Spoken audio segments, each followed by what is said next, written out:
This is Lewis Hart for Boxing Social in association with Empire Fight Store and William Hill. Delighted to be joined with Eddie Hearn. Happy with what we saw out there today from that whole card? Yeah, it was. It's about 800 degrees in here, Louis, and you've got the flash right on me there. I feel like I'm being interrogated. I was pleased with Sonny Edwards. I mean, look, for 6 rounds he was sensational. And then he gave up a few rounds, got a little bit lazy. I'd like to see him go through the gears a little bit more. But I think the champions will be watching him thinking, you know, I think I can beat him, and I think they'll be a little bit keener to sign that contract next week. Do you think it has to be unifications next? 100%. I think unifications or moving to become a multi-weight world champion. I mean, that's all that can be next for Sonny Edwards.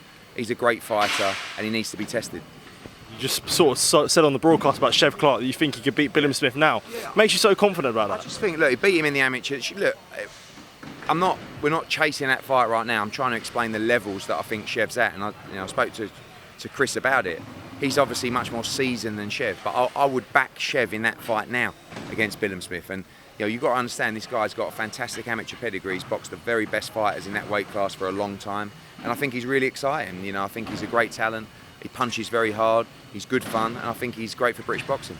And sort of talking about the two women, Ellie Scotney becoming a world champion, another sort of world champion under Shane McGuigan's banner as well as Billam-Smith, and also Nina Hughes. Ebony was here tonight. Are we looking at potential unification? I think so. I mean, look, I thought Ellie Scotney was fantastic. That was a really high-level fight. Props to Shanika Johnson as well. Nina Smith, just full of action. Great performance. I think Nina and Ebony's a great fight to make. I think Ellie should unify. Good win for Johnny Fisher, but needs to step up now. He'll go to 10 rounds. Kumari against Bellotti was a great fight as well. So pleased for Reece Bellotti. I thought Shannon Ryan looked great tonight. Good win for Muhammad Ali, and George Liddard is a fantastic prospect. I know sort of you're going to get a lot of questions about it, but obviously Mike Coventry reported yesterday that Anthony Joshua and Dillian Whyte are close to a deal. How close are we? Not really. Close in the fact that both guys want the fight, but we're not close on the number yet. But we've just begun.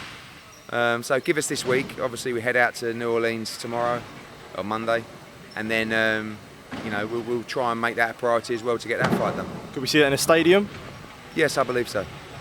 Sort of looking at sort of the future now. I know sort of Rack just talked about earlier.